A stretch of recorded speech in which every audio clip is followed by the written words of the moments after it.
మా కావేరి ఎప్పుడో చనిపోయింది కదా? లేదు, కావేరి ఇంకా బ్రతికే ఉంది. ఉష రూపంలో బ్రతికే ఉంది. ఉష?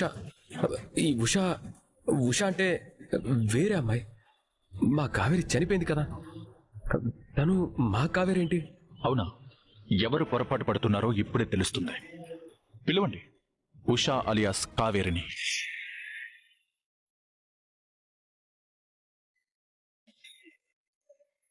అమ్మా ఉషా! ఉషా!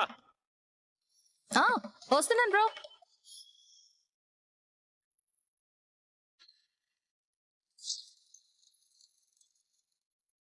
ఏంటి మేడం, షాక్ అయ్యారా? కిందికి రండి, మీకు ఇంకో పెద్ద షాకింగ్ న్యూస్ చెప్తాను.